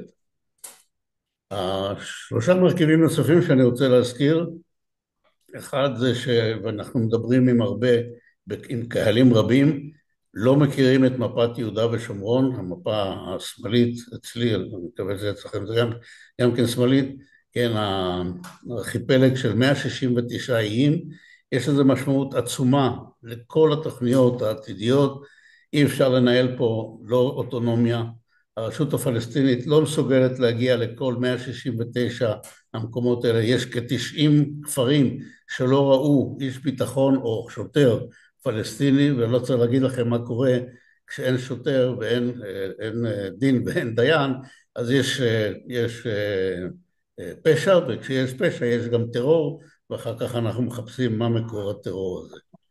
המרכיב השני זה המלאכה שעושה לנו הימין הקיצוני, התנחלות פרועה על פני כל השטח, כאשר המפה הזאת, אתם אולי קטנה מדי בשביל לראות אותה, רק במהלך המלחמה האחרונה, שעדיין מתקיימת, כן? נבנו 66 מאחזים, מתוכם 40 חוות יחידים, פזורים פה על פני השטח, כשמי שמחליט איפה הם יהיו, מישהו שם עושה רעש ברקע, אולי תעשו מיוט מי שלא מדבר. אבל מי שמחליט איפה הם יהיו, זה דניאלה וייס ויוסי דגן. כל השיקולים הביטחוניים, הכלכליים, המדיניים, בכלל לא נכנסים לחשבון, כאשר בדרך אנחנו הולכים למציאות שגם התוכנית שלנו כבר כנראה תצטרך לקבל תיקונים, כי יצטרכו פה להוריד גם יישובים, לא תהיה ברירה. בתוכנית המקורית שלנו לא היה צורך להוריד, תחזור רגע אחד אחורה. הנקודה השלישית זה הטרור היהודי, זה תמונות מהכפר פונדוק, אבל זה רק דוגמה אחת. הדבר הזה מייצר טרור נגדי, ומול שלושת הדברים האלה בעצם אנחנו צריכים להתמודד. נעבור הלאה. נושא הסיפוח, אם אנחנו נזכור, לא, עוד, זהו. כן, אנחנו נמצאים בשנת הסיפוח, אם אתם לא יודעים, 2025 היא שנת הסיפוח, והמשיח דונלד יביא לנו את הסיפוח. הגורם היחיד במדינת ישראל שלמד את מה משמעות הסיפוח, זה מפקדים למען ביטחון ישראל. אנחנו ישבנו במשך מספר חודשים ארוכים עם מיטב הכלכלנים, מיטב אנשי הביטחון, מיטב אנשי החברה, מיטב אנשי המשפטים. יצרנו מסמך אחד גדול ועבה שקוראים לו מהלכי סיפוח ביהודה ושומרון השלכות. אין אף גוף במדינת ישראל, הבאנו אותו לידיעת ראש הממשלה, הבאנו אותם כמובן למל"ם, הם התפעלו מהעבודה שלנו, הם גם חשבו שהם צריכים לעשות את זה, אבל אין שום סיכוי שמישהו ייתן לגורם ממלכתי לעשות מחקר, שהתוצאות שלו תהיו כמו שאנחנו מציגים. תעבור הלאה. אני לא רוצה לדבר כרגע על כל התחומים, אבל כמובן שהתחום הביטחוני הוא קטסטרופלי, אין למדינת ישראל יכולת להגן על מדינת ישראל במציאות של שליטה מהים לירדן, היום כבר כמובן גם עזה. אין לנו את היכולת הביטחונית לעשות את זה, זה אשליה. הנקודה השנייה זה יהיה פירוק חברתי, כן? שאני לא יודע מי ירצה להישאר פה, כמה מילדינו יישארו פה, אבל זה יהיה סוף לחברה הישראלית. ערביי ישראל כבר לא נדבר מה זה יעשה להם, אחרי ניסיונות של שנים לנסות ולאיכשהו למצוא מודוס ויבנדי איתם, וכמובן התחום המשפטי, ואני מגיע לתחום הכלכלי. רבותיי, לא תחזור אחד, זה מפחיד, אבל טוב, תשאיר את זה רגע אחד, למרות שזה מפחיד, כן? זה המציאות. אנחנו נצטרך רק על יהודה ושומרון, עוד בלי עזה, 52 מיליארד שקל לשנה, יש לכם פה איך זה נראה מול התקציב של המשרדים האחרים, כן? בקיצור, במשפט אחד, חוב משפחתי של 25 מיליון שקל, כל אחד מבית אב בישראל, זה החשבון נעשה בצורה פשוטה, זה 52 מיליארד חלקי כ2 מיליון בתי אב, שמייצרים פה כלכלה, ותקבלו את ה-25 מיליון. הדבר הנוראי הוא, שוב פעם, מדברים על סיפוח, אף אחד מהנושאים האלה לא עולה לדיון, והמחיר נשלם כולנו. עבור הלאה. אם כך מגיעים עכשיו לבעיה, ויש לנו בעצם 3 כיווני פעולה. אחד, מדינת כל אזרחיה, שפה חברים לזה גם הימין הקיצוני, גם חמאס, ואולי אם נשאר משהו מהשמאל הקיצוני בישראל, אני לא יודע אם הוא קיים בכלל, אבל יש גם מהצד השני פתרון 2 המדינות, שכפי שאמרתי זה הפתרון האולטימטיבי, אבל הוא לא ישים, ולכן אנחנו כדרכנו בוחרים ללכת בדרך הכי לא טובה, וזה לא לקבל החלטות בהמשך של המצב הקיים, שהוא שוב פעם אותו ניהול סכסוך, ששוב פעם שהוביל אותנו אל אוקטובר, וכפי שאנחנו יודעים, כל סיבוב של לימוד יותר כואב מהסיבוב הקודם. מה אנחנו אומרים? בואו נחפש את דרך הביניים, זה הנקודה האדומה באמצע, נעבור הלאה. כמה תובנות לתוכנית. אחד, זה שהסכמים קפואים מלמעלה לא מבשילים. אי אפשר לחזור על אותם ניסיונות עוד פעם ועוד פעם ולנסות שזה ייגמר אחרת. הסכמים על הנייר לא מחזיקים מים, כן? אני לא חושב שיש מישהו שמאמין שאפשר לקיים פה איזשהו חיים על בסיס של איזשהו הסכם על הנייר. בניית אמון הוא הבסיס להכל, ומשיגים אותו רק בעשייה יומיומית, זו עבודה סיזיפית יומיומית, שתכף גם זה מופיע בתוכנית שלנו. כמובן שההסכם יכול להבשיל רק תמורת נכונות לוויתורים ופשרות, וככל שהמצב הביטחוני קשה יותר, וככל שהחוסר האמון גבוה יותר, הנכונות לעשות פשרות הוא קטן יותר, ולכן צריך לעשות פה מהפך. ולכן בנקודה הבאה היא שכל מה שמצליחים להשיג קדימה בכיוון שאנחנו מציעים, צריך ליישם אותו, לא לחכות לאיזו תוכנית כוללת ואז לחלק אותה לשלבים ולהתחיל לעבוד לפי תוכנית רב שנתית, זה לא יעבוד. וההערה האחרונה היא שאסור לנו לחזור, אנחנו חייבים לשים את הביטחון בראש העניין, ולוותר בתחום הביטחון בסוף ולא בהתחלה. אלה 3 הטעויות שעשינו גם באוסלו, שנתנו להם את המפתחות של הביטחון מוקדם מדי, גם בהתנתקות, כן, שבעצם יצאנו והשארנו להם את הביטחון מ-day one, וגם בנסיגה בלבנון בסופו של דבר עשינו את אותם דברים. התוכנית שלנו בעצם מוצגת פה בצורה גרפית, כן, של הרבה מעשים קטנים בדרך אל הפסגה, וככל שמתקדמים, כמו שלהגיע לפסגת האברסט, צריך לעצור בתחנות ולהתאים את הגוף למציאות במציאות של מזג האוויר וכן הלאה, אז גם פה צריך להתחיל להכין את עצמנו לקראת הסיום, כך שאנחנו מדברים על תהליך ארוך שנים, צריך הרבה סבלנות, אבל צריך להיות אמיתי. נעבור הלאה. טוב פעם, היעד, לא שינינו אותו. היעד בסופו של דבר צריך להיות, גם אם הוא נראה היום לא עומד במבחן, צריך להישאר. מה שצריך לעשות, זה כדי למנוע את הזחילה לכיוון של פתרון המדינה האחת, זה פשוט בלימה של תהליכים שמייצרים מציאות בלתי הפיכה. מצד שני, כדי להתקדם צריך לבנות ולעשות מהלכים של שיפור ושימור של תנאים להיפרדות עתידית. יציבות וקידום מהלכים אזרחיים, זאת אומרת, הפתרון בסופו של דבר הוא פתרון אזרחי, כאשר הוא מגובה על ידי יצירת מציאות ביטחונית רגועה. זה אומר הרבה עבודה ביטחונית, אבל גם הרבה עבודה חכמה, וזה מופיע בתוכנית. והדבר הכי חשוב בכל הסיפור הזה, זה אופק. אם אין אופק, אין תקווה. אם אין תקווה, יש ייאוש. אם יש ייאוש, יש טרור וכן הלאה וכן הלאה. נעבור הלאה. יש פה בעצם גם את השיטה. השיטה אומרת, קודם כל יוזמה ישראלית. אם אנחנו נחכה שמישהו יביא את היוזמה, אנחנו לא נגיע לשום מקום, היוזמה הזאת צריכה להיות גם יוזמה עצמאית, שאסביר בהמשך.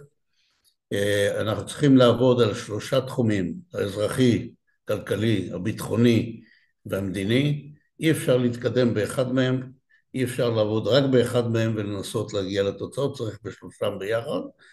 וכמובן צריך לעשות מהלכים מדורגים, מבוקרים והפיכים, כדי לתת את התחושה שאכן מתקדמים בכיוון הנכון ומתקנים במידה ויש קלקולים. ב3 סלים צריך להתחיל קודם כל בצעדים עצמאיים, לא לחכות שיהיה פרטנר. כן.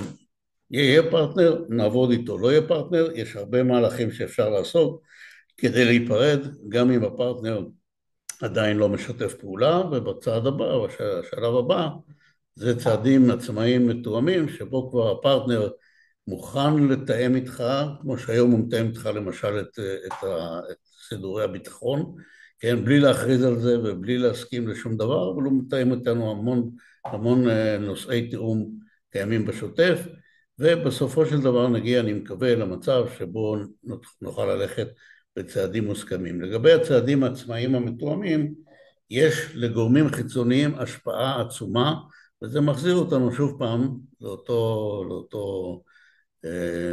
לאותו רעיון של קואליציה אזורית שתוביל ותלווה גם את התהליך הפלסטיני.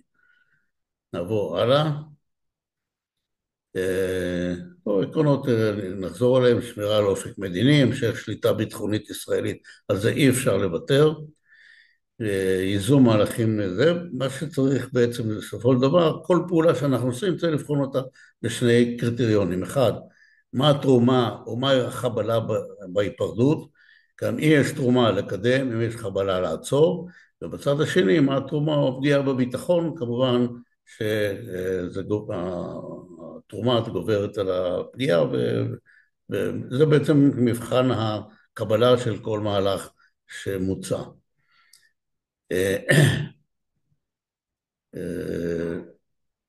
טוב, כמובן שבמצב של אי ודאות מבחינה ביטחונית, אנחנו צריכים לשמור על 2 האופציות, גם מצב של החמרה, כמו למצב של... מבחינת המהלכים הצבאיים,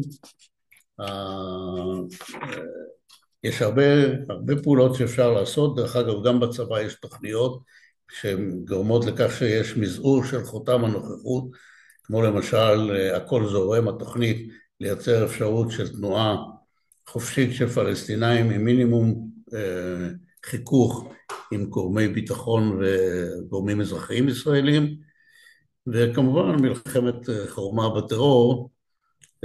זה כמובן חשוב מאוד שהפעילות בשטח תהיה פעילות משטרתית באמצעות שיטור ומג"ב, ומה שפחות פעילות של צה"ל. נעבור הלאה. כן, מבחינת המהלכים האזרחיים, יש רשימה עצומה של פעילויות שאפשר לעשות אותן, כמובן כל מה שנושא לתשתיות, מים, חשמל, ביוב, תקשורת, אפשר לעשות המון, זה לא פוגע בביטחון ישראל, זה לא משנה, זה אפילו תורם לביטחון ישראל ותורם לכלכלת ישראל. מבחינה כלכלה ומסחר,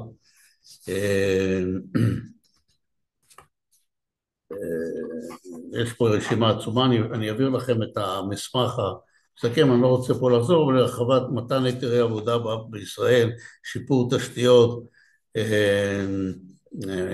יצירת רצף טריטוריאלי שיאפשר לכוחות השיטור הפלסטינים להגיע לכל אחד מהיישובים. יש רשימה ארוכה של דברים שישראל לא נפגעת אם היא תעשה את זה, היא רק צריכה לרצות.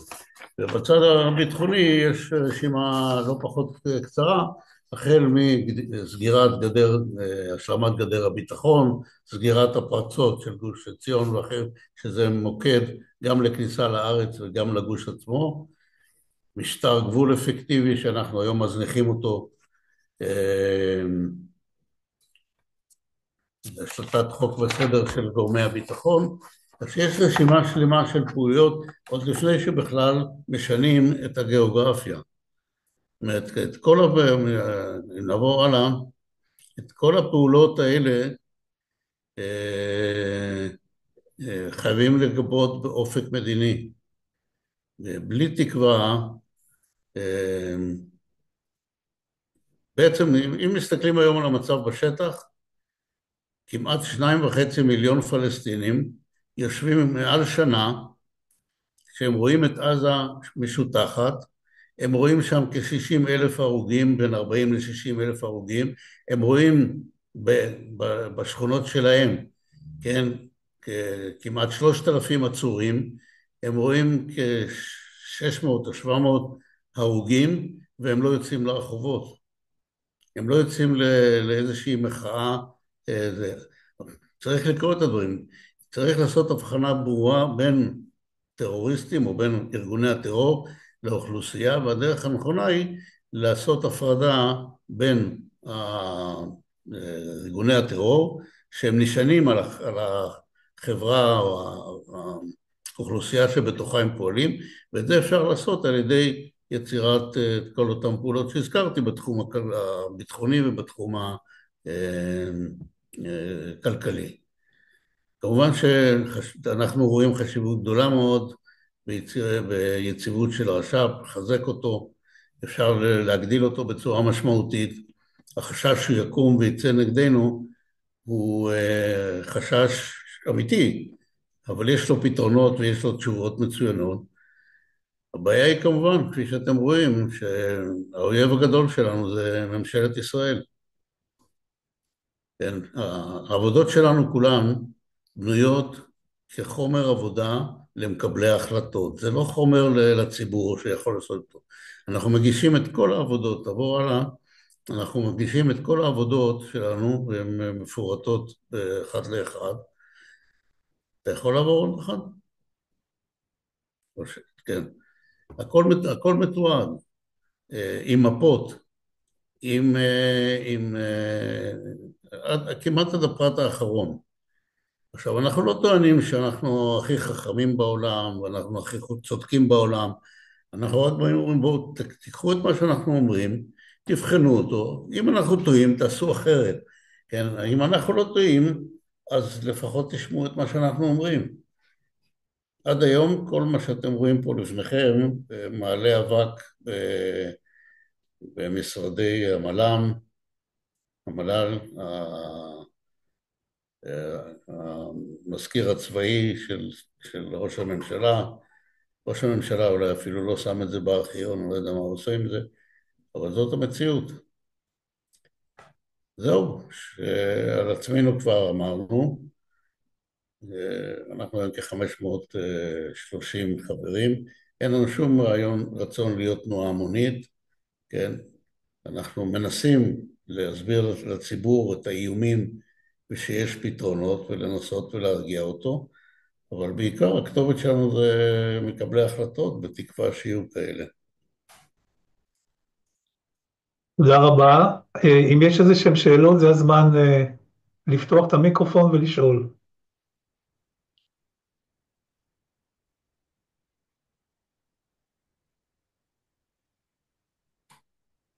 טוב, אני שוב פעם מודה מאוד, זה היה מאוד מעניין. שלום? כן, אתם שומעים אותי? כן, משה, בן עטר. אתה רוצה לשאול שאלה? כן, אני קודם כל רוצה לברך את האנשים שעסקו בזה. אני עצמי גם חבר במפקדים לביטחון ישראל, ואני יודע שיש שם קבוצות נהדרות של אנשים מנוסים, שעושים עבודה יוצאת מהכלל בשביל לנסח מחדש תוכניות בתחום הביטחון והמדינה. צריך לקוות רק שהדבר הזה אכן יתחיל במהלך של יישום, אבל איך אתה רואה, אריה, את המציאות הפוליטית, מה צריך לעשות כדי שאיזשהו תהליך כזה יתחיל להתקדם? אני אגיד לך, קודם כל, עם הממשלה הנוכחית, כן, חבל לדבר בך, אין עם מי לדבר. כל האינטרסים, הכל חוץ מאינטרסים לאומיים. מצד שני, אני חושב שיש לנו פרטנרים לא, לא מבוטלים בשני מקומות. אחד, וזה בארצות הברית, כן, גם במבנה הנוכחי של הממשל, כן, בינתיים מה שנראה שהאינטרסים שלנו, כן, מתיישבים יפה מאוד, שלנו כשאני מתכוון זה רוב עם ישראל ומה שאני מייצג, מתיישב הרבה יותר צמוד לאינטרסים של הנשיא. אנחנו התחלנו לגשש בכיוון הזה, הכנו נייר שמסביר את האינטרסים המשותפים, ואנחנו נעביר אותו גם לחברי התנועה וגם גם לאנשים סביב הנשיא, ואני לא חושב שאני אפתיע אתכם שיש שותפים לא מבוטלים במזרח התיכון.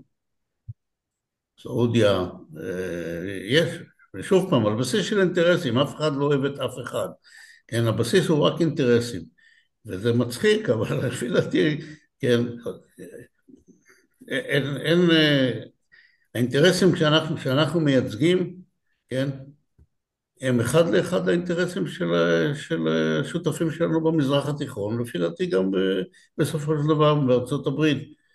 ולכן אני חושב שאם אין לי מי לדבר פה, ואת החלק של איך מחליפים את מה שקורה פה, אנחנו משאירים לאחרים, כי אנחנו לא ארגון שעוסק בעניין הזה.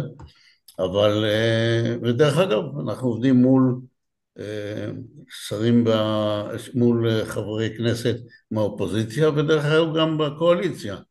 מי שיש לו אומץ לדבר איתנו, דרך אגב מעט מאוד, אבל יש כאלה שיש להם אומץ לדבר איתנו, אין להם תשובות טובות למה שאנחנו שואלים כמובן, כן?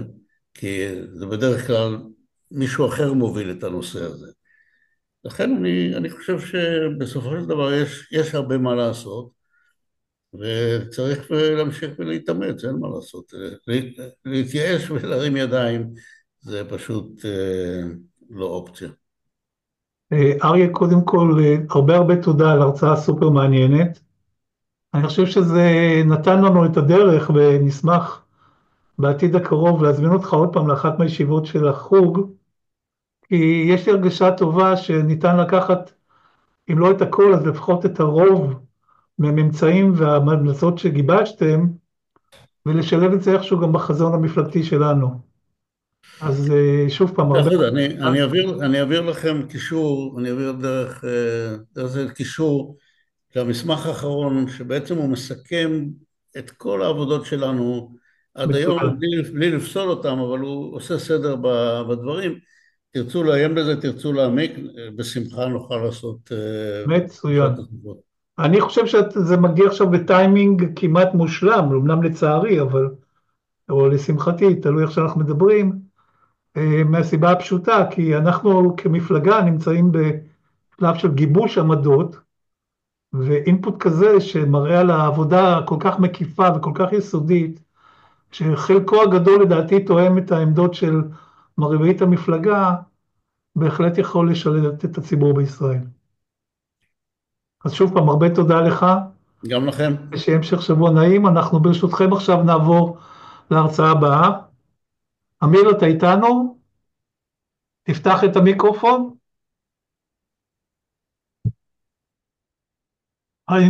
אנחנו נחכה לך, בינתיים אני אציג. היופי, דוקטור אמיר חניפס הוא בעצם ידבר איתנו, הוא חבר ותיק ויקר במפלגה. אנחנו עובדים יחד מזה שנים, הייתי אומר, על נושאים משותפים בתוך המפלגה, ואני חושב שכמו שפרסמנו, אנחנו הולכים להציג נושא שמבחינתנו הופך להיות חלק מהנושאים האסטרטגיים למדינת ישראל, וזה בעצם היחסים האסטרטגיים שלנו עם אחינו הדרוזים בגולן ובגולן הסורי, ולאן אנחנו רוצים לקחת את זה. אז אמיר, הבמה שלך. אז ערב טוב לכולם. למי שלא מכיר, שמי אמיר חניפס, אני מרצה למדעי המדינה ויחסים בינלאומיים בכובע המרכזי שלי, אבל אני, כמו ששלום אמר, פעיל מפלגה המון שנים, עוד שהייתי סטודנט לתואר ראשון באוניברסיטת חיפה, ועד היום, אני הייתי ברשימת, נמצא ברשימת מפלגת העבודה, מקום 10, התמודדתי בבחירות האחרונות, ובאמת כבוד שלי הוא להיות חלק מהצוות הזה והמזכירות של הוועידה המדינית. הנושא שאני רוצה לדבר עליו הוא בעצם רקע ההתפתחויות שחווינו וראינו בחודש וחצי האחרונים, ושבהחלט כולנו עוקבים מקרוב ומרחוק, ואני, כמו רבים, גם בישראל, מקבלי ההחלטות, מראשי מערכת הביטחון, מבני העדה, עוקבים באמת מקרוב אחרי מה שקורה בסוריה. וביום הראשון שלאחר נפילת המשטר אמרתי שזה הזמן שאנחנו, אני יודע שיהיה לכם הרבה שאלות, אז אני אדבר קצר ואני אפתח את זה לשאלות, כי אני מניח שיהיו הרבה שאלות סביב הנושא הזה, אולי קצת יותר ממה שהיה בשני הסבבים הקודמים. אמרתי שזה ההזדמנות שלנו לחזק את הקשרים שלנו עם עם הדרוזים בדרום מזרח סוריה, עם הכורדים במזרח סוריה, ולוודא שהכוחות האלה מקבלים את כל התמיכה מישראל, כדי להבטיח שבגבול הצפוני שלנו יושבים אנשים שהיה לנו קשר איתם בעבר, יש לנו קשר איתם היום, והם יהיו שכנים ידידותיים בעתיד. לא הייתי מגזים אם הייתי אומר שאפילו זה שכנים מסוג שלא הכרנו בכל האזור, אבל בשביל זה אנחנו צריכים לקחת יוזמה ולהוביל את המהלך ולא לחכות שהדברים יקרו מעצמם. כי התחלופה לזה היא בעצם מצב שאנחנו תוך שנים מעטות, ואני לא מגזים בזה, נמצא מצב שעל הגבול הצפוני שלנו יושבים כוחות מיליטנטים, אסלאמיסטים קיצוניים. עם כל הכבוד לאלה שמתרשמים מהצהרותיו של גולני ואחרים בממשלת סוריה הנוכחית, ממשלת המעבר. אבל חברים, בסופו של מהלך, זה הכוחות שהשתלטו על סוריה, נרצה או לא נרצה. הסונים הם הרוב בסוריה. כל מהלך שיהיה, אשר יהיה בשנים הקרובות, הם אלה שהשתלטו על המדינה, ואם חלילה הכוחות שאני מדבר עליהם לא יהיו בעמדת כוח ולא ישלטו בגבול הצפוני שלנו, אנחנו מהר מאוד נמצא את עצמנו מתמודדים עם כוחות מיליטנטיות שאנחנו עוד עלולים להתגעגע לחיזבאללה. ולמה אני אומר אנחנו עוד עלולים להתגעגע לחיזבאללה? מהסיבה המאוד פשוטה. אני מאלה שהאמינו כל הזמן, וגם היום אני חושב, עם כל מה שעשו חיזבאללה, אבל בסדר העדיפויות שלהם תמיד היה השליטה בלבנון, לא להילחם בישראל. הם רצו לעבור במצב שהם קבוצה שבשוליים של השוליים בחברה הלבנונית, למצב שהם בשליטה על המדינה ועל מוסדותיה. והטיעון המרכזי, שדרכו גם הצליחו להמשיך ולהחזיק בנשק וללחם בנו, זה כאילו המאבק בישראל והחזרת שבעה ועוד כמה מהקטעים שנשארו ושסביבם היו ויכוחים כאלה ואחרים, אבל זה לא בדיוק עמד בראש סדר מעיינם, כמו שאני רואה אצל הכוחות שעכשיו נמצאים בשלטון, שהם כאילו, לכאורה, הפילו את השלטון של אסד לפני חודש וחצי, אבל אני כן חושב שהכוונות שלהם הם מעבר. הם עכשיו מנסים להרגיע את כל הסביבה הבינלאומית, הקהילה הבינלאומית, כי הם מבינים שהם בעמדה חלשה. אבל אני כן חושב שברגע שישתלטו על העסק ויהיה להם את הכוח לעשות את זה, הם לא יחשבו פעמיים. עכשיו, אני רוצה לקחת את הדיון הזה צעד אחד קדימה. גם אם ז'ולני לא יעשה את זה היום, אלה שהתנגדו לו, הם יעשו את זה. והם, כמו חיזבאללה, ינפנפו בזה, ינפנפו במאבק נגד הציונות והיהודים, קהילה, כדי להמשיך את המאבק נגדנו. אז אני כן הייתי רוצה שאנחנו נאמץ את הרעיון הזה. אני גם שמעתי את יושב ראש המפלגה מדבר על זה בצורה הכי ברורה. אני הייתי בטוח שהוא הופיע בפגוש את העיתונות ודיבר על הנושא ועוד בכמה רעיונות. הייתי בטוח שכמובן סגן הרמטכ"ל לשעבר לא צריך לצטט אותי בסוגיות מהסוג הזה וזה, אבל שמחתי באמת מאוד לשמוע אותו אומר מילה במילה את מה שצייצתי באחד הטוויטרים האחרונים שלי בנושא הזה. אני את דעתי אמרתי מעל לכל במה, והיו לי מלא בשבועות האחרונים, אבל אני כן חושב שזה יהיה חשוב מאוד שאנחנו כצוות, כמזכירות וגם כמפלגה ניקח החלטה בכיוון הזה, כי אני חושב שזו ההחלטה הנכונה לכולנו, למדינת ישראל, גם בטווח הקרוב וגם בטווח הרחוק. קודם כל, תודה. אנחנו פותחים לשאלות. אם יש איזשהם שאלות, אתם מוזמנים לפתוח מיקרופון. בוא תרשה לי לשאול שאלה. בוא נניח שמתישהו בעתיד הקרוב, אתה מקבל מנדט לעשות החלטות בנושא. תן לנו איזה דוגמה או שתיים פרקטית מאוד של החלטות ממשלה שצריך לעשות בשביל לחזק את השותפות האסטרטגית. שלום, שאלת? לא שמעתי אותך. אני אומר, תן לנו איזושהי דוגמה פרקטית, אחת או שתיים, בהנחה שכאילו אתה עושה את ההחלטה בעצמך, את תוכן ההחלטות שאתה ממליץ לממשלה הקרובה לעשות, בשביל לחזק את השותפות הזו ולהפוך אותה לשותפות אסטרטגית. תראה, אני יכול להגיד לך שהקשר בין כוחות ביטחון כאלה ואחרים, כמובן אנחנו מדברים על המוסד וגם על כוחות של צה"ל, היו בקשר עם דמויות מרכזיות באזור הדרוזים בסווידה.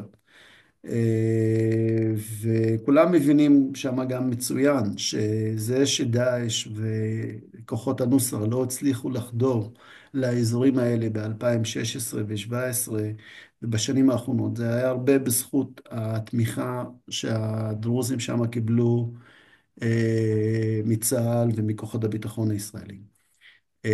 כן הייתי עכשיו ולא מחכה לכך הצוותים שלנו יהיו בשטח שם, ידברו לאנשים. אני בקשר מתמיד, הייתי אומר, עם נפשות פועלות בשטח שם, ואני חושב שהם מחלקים להזדמנות הזו, שהם מבינים שבאמת יש להם את הגיבוי שלנו. הם מחכים לזה. תראה, אני יכול לשתף אתכם באירוע שקרה רק לפני שבוע. ממשלת המעבר שלחה כוחות משטרה כאלה, איזו שיירה שניסתה להגיע לאזור סווידה ובטענה להבטיח את הסדר שם. המנהיגות הדתית והפוליטית מנעה את כניסתם, אז הם לא רוצים למצוא את עצמם תחת השלטון החדש. הם מבינים מצוין מי אלה, הם מבינים מי בעלי הכוח שם. עכשיו, אנחנו צריכים לזכור גם שם גם, שהתמיכה המרכזית שלהם, הם מקבלים מטורקיה. אז הם הולכים להיות הזרוע הארוכה של טורקיה על הגבול הצפוני שלנו. כן. תודה. עוד שאלות בבקשה לפני שלום. שמסתכלים? שלום. משה, עוד שנייה אנחנו עוברים אליך. כן. אז קודם כל, אמיר, הרבה תודה. אני וכולנו מקווים שנגיע לרמה של שותפות אסטרטגית ובעתיד הקרוב. אני חושב שהבעת מאוד מאוד ברור, באופן מאוד מאוד ברור את החשיבות של הנושא הזה, וגם בהקשר של ביטחון ישראל. אז באמת תודה. אז אני רק ברשותך, אני אגיד עוד בוודאי. משפט, וזה הנקודה זה הכיוון שאנחנו צריכים לאמץ, כי בזמן שהיום אני לא צריך לספר לכם איך הממשלה שלנו חושבת, שהדבר היחיד שעניין אותם זה לכבוש עוד כמה מאות מטרים מהשטח הסורי, וכאילו שבזה הם הבטיחו את הגבול הצפוני שלנו, כי ככה הם גם רואים את הדברים, והכל אף פעם לא חושבים בצורה לוגית.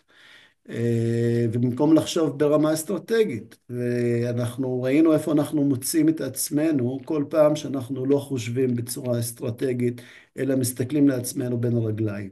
ואני מאוד מקווה שיקום שם מישהו, או כן אנחנו נהיה בעמדת השפעה, שנביא למצב שאנחנו נפתח את הקשרים האלה, כדי שאנחנו נתחיל לחשוב ברמה האסטרטגית, ולא באיך לכבוש עוד קילומטר או שניים מהשטח הסורי. אמן. תודה רבה, שוב פעם, באמת תודה. משה, מי שלא מכיר, משה בן אבטר הוא אחד מהוגי הדעות והמובילים האקטיביסטים במפלגה. והיום דיברנו והזמנו אותו בעצם לדבר קצת על כל נושא הגדר הטובה. אז משה, הבמה לרשותך. תודה, אני קודם כל באמת רוצה לברך על הדיון הזה את שלום, ואני שמחתי לשמוע אותך, אמיר חנפץ. אתה פועל במלוא המרץ במשך שנים, באופן עקבי ונחוש, גם כדי לחזק את הקשר היהודי-דרוזי, וגם כדי ליצור שילוב אמיתי של החברה הדרוזית בתוך החברה הישראלית, ועל זה תבורך. באמת נוצרה פה הזדמנות בלתי רגילה במלחמה הזאת, אחרי התמוטטות המשטר הסורי, לייצר דינמיקה חדשה במדינת ישראל. יש אומנם כוחות שמאיימים על הסדר הטוב בסוריה, ואי אפשר להאמין לקבוצות הקיצוניות שתפסו את השלטון. הן מנסות לשדר צורה כזו או אחרת של מתינות כלפי העולם המערבי ולזכות באהדתו, אבל צריך לראות שמתחת לפני השטח מבעבעת גישה חדשה סורית שנובעת מתוך המקורות הקיצוניים של האסלאם, והיא יכולה לאיים לטווח הארוך גם על יציבות המשטר וגם על מי שרוצה לבנות סדר חדש ויותר נורמלי במזרח התיכון. צריך להיות ער לזה. אני כתבתי מאמר לפני כמה שבועות שהציע סוג של גדר טובה, כי אני חושב שהאינטרס שלנו ביחסים עם הדרוזים הוא חשוב. הייתי ברמת הגולן לפני כמה שבועות, הייתי גם אחרי האסון שהתרחש שם במג'דל שמס, ואני רואה שינוי גדול מאוד בגישה של תושבי רמת הגולן להיות גשר בינינו לבין הדרוזים הסורים והחברה הלבנונית, החברה הסורית. ומצד שני אני גם חש שיש יותר פתיחות ורצון מצד הצעירים הדרוזים והחברה הדרוזית ברמת הגולן לקבל אזרחות ישראלית. לפני כמה ימים הייתי אצל נשיא המדינה, השתתפתי שם בקבלת פנים ואירוע שערכנו לכבוד הצעירים שנפגעו באסון הכבד שהיה במג'דל שמס, ופגשתי את הצעירים, התרגשתי מאוד. נפגשתי גם עם המנהיג הרוחני של רמת הגולן, השייח סלאח אבו טאהר, ושאלתי אותו איך הוא רואה את העניין של הגישה החדשה של החברה הדרוזית כלפי מדינת ישראל. אז הוא טוען בצדק, גם בדקתי את זה במקורותיי, יש רצון הרבה יותר גדול לקבל אזרחות ישראלית, ומשרד הפנים והממשל הישראלי לא מצליח לעמוד בקצב. יש נדמה לי היום משהו בסדר גודל שבין 25 ל-30% אזרחים ישראלים ברמת הגולן, הרבה יותר רוצים, זה הואץ אחרי מה שאירע באירוע מג'דל שמס, וגם אחרי מה שקרה בסוריה, ואני חושב שלייצר סוג של גדר טובה, כמו שעשינו בזמנו במלחמת האזרחים בלבנון, במחצית השנייה של שנות ה-70, צריך להעתיק אותו במידה כזו או אחרת, מותאם למציאות גם בסוריה, להדק את היחסים עם הדרוזים ברמת הגולן, וליצור עוגנים שיאפשרו לנו לייצב את המציאות ביחסים שלנו עם סוריה לטווח הארוך יותר. ואני חושב שהדרוזים במדינת ישראל, גם בגליל, גם בכרמל, גם ברמת הגולן, יכולים לעשות בעניין הזה עבודה יוצאת מהכלל.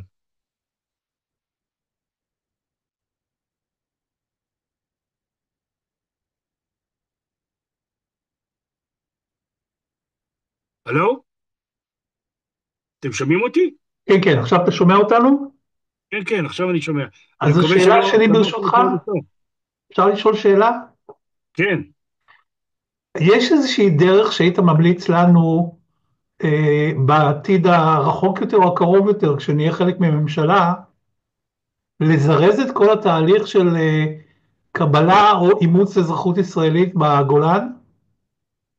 כן, אני חושב שהאזרחים הסורים, הדרוזים ברמת הגולן מרגישים הרבה יותר ביטחון עם ישראל היום אחרי המלחמה, וצריך לתת להם את ההרגשה שישראל היא מעוניינת בהם ורוצה אותם, ורמת הגולן היא חלק בלתי נפרד במדינת ישראל. עברנו הרבה מאוד גלגולים, היום ברור לנו שאי אפשר לוותר על רמת הגולן, וגם מפלגות תנועת העבודה מבינות את זה היום יותר מתמיד. אני לא רואה מצב שבו אנחנו יכולים לערער על המציאות הזו, וזה מחזק את הרצון הדרוזי, בעיקר אצל הצעירים, להיות חלק ממדינת ישראל. צריך גם לזכור, הצעירים שנולדו ברמת הגולן, שהם גדלים כישראלים, הם רואים את עצמם ישראלים, הם רוצים להיות חלק מהחברה הישראלית, הם רוצים אפילו, יש עכשיו תנועה של גיוס לצה"ל, הדברים האלה ילכו והתחזקו, זה משחק לטובתנו, אנחנו יכולים להאיץ את זה, פה צריך ניהול טוב, כדי שמשרד הפנים והגורמים המתאימים יעסקו בזה, ואני מאמין שכאשר יהיה מהפך, ואני מאמין שהמהפך יבוא, אנחנו נוכל גם לפקוד יותר, כבר שוחחו איתי ברמת הגולן הרבה מאוד אנשים שמאמינים שהדמוקרטים מביתם, ואני חושב שאנחנו יכולים לעשות מאמץ גדול מאוד כדי לחבר אותם אלינו. אני בטוח שאמיר אמיר חנפס ואחרים ערים לדבר הזה, והם יעשו הכל כדי ליצור ערוצים שיאפשרו חיזוק של הברית הזו. אמן. אמיר, אתה רוצה להוסיף עוד משהו?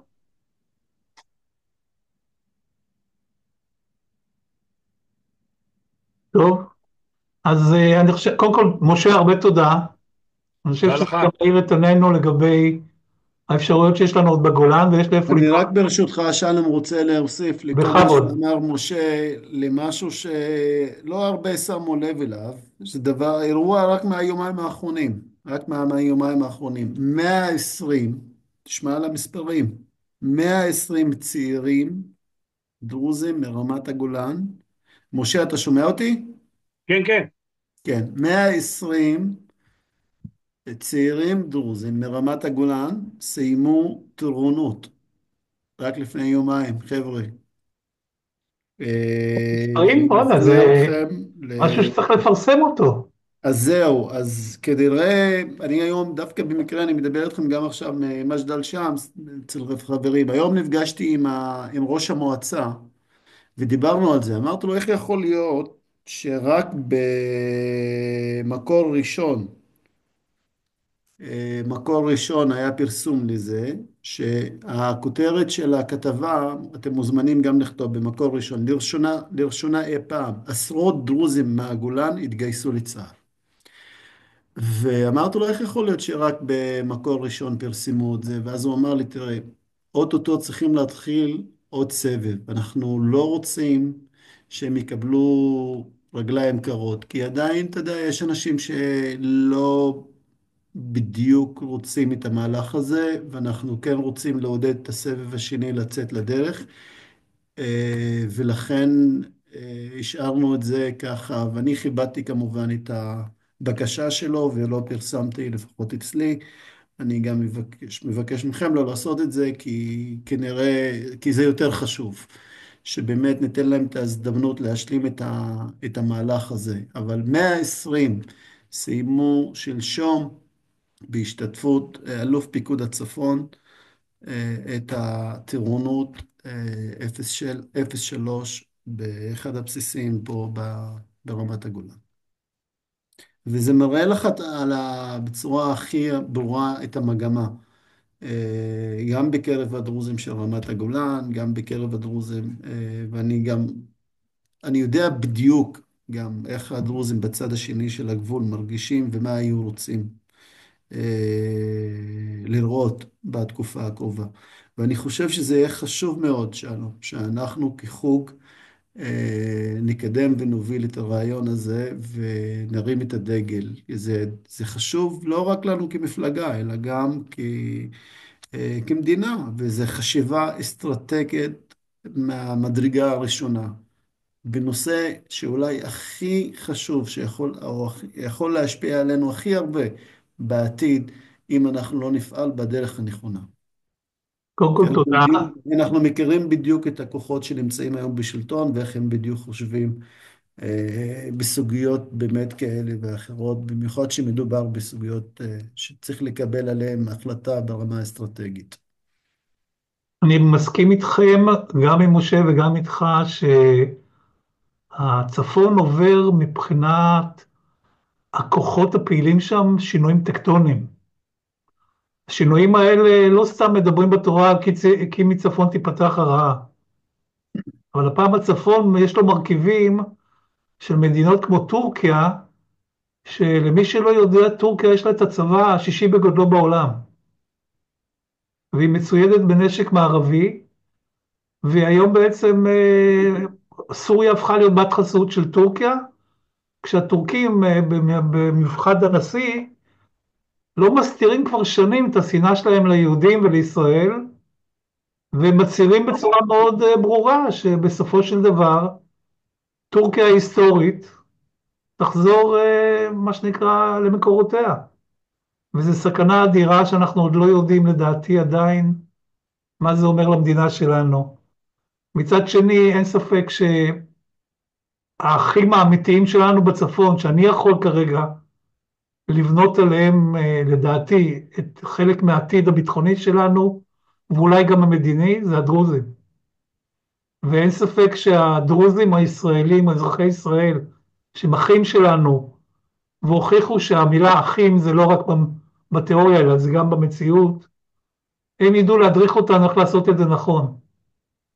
ובזכות זה לדעתי הם צריכים להיות שותפים בתחילת הדרך ובהמשך, ואין ספק שאנחנו בתוך המזכירות, ביחד עם משה, ביחד עם אמיר, ננסה להגדיר דרך שתמליץ להנהגה של המפלגה לאמץ את זה כחזון, כי זה הביטחון של מדינת ישראל, זה לא משהו שאפשר לזלזל בו. אז שוב פעם, מצוין. תודה לשניכם, גם למשה וגם לאמיר. הערתם את עינינו גם לגבי חשיבות הנושא וגם לגבי ההמשך. לכולם אני רוצה להגיד תודה על ההשתתפות, ונראה לי שאנחנו נמשיך בקטע של להרחיב את הפתיחות של הדיונים האלה לקהל יותר רחב במפלגה, וזה יהיה גם באמצעות זה שחברי המזכירות, בין השאר, כל אחד בנושא שלו, יעדכן על הדברים שהחוג יחליט לאמץ, ולהמליץ למפלגה כחלק מהחזון. אז שוב פעם, תודה לכולכם. שאלה, אפשר? בבקשה, לני. לני, כן. בבקשה. יש אפשרות, הוא אמר, אריה, הראשון ששמעתי, אני רק נכנסתי באמצע ההרצאה של אריה, שאני לא יודעת איזה אריה זה, אבל הוא אמר דברים מאוד מאוד מעניינים, ועם המצגת שהוא הציג, הוא אמר שהוא ישלח משהו אליכם. השאלה אם אפשר לקבל את המצגת הזאת, לפרסם אותה בקבוצה שהייתה היום בזום. התשובה היא כן, אבל חלקי, כי אין לנו את כתובות המייל או את הטלפונים של מי שהשתתף היום, כי זה היה על בסיס של פתוח לגמרי וללא צורך ברישום מוקדם. אז מה שאנחנו נעשה ברשותך, בפגישה הבאה אנחנו נפרסם לינקים גם של המצגת וגם של הסרטון של ההקלטה של כל הפגישה. ואז תוכלו לבחור ואז תוכלו לבחור את הקטעים המעניינים יותר ואת החומרים בין השאר. יופי, תודה רבה. בסדר? אז שוב פעם תודה לכולכם, אני חושב שזה היה דיון מאוד עשיר ותודה על התרומה לכולם. ערב טוב ולילה טוב. תודה שלום, כל הכבוד. בכיף, יישר תודה כוח. שלום, תודה רבה לך באמת, תודה חברים. בכיף, בכיף. משה, בוא נדבר על זה. סבבה.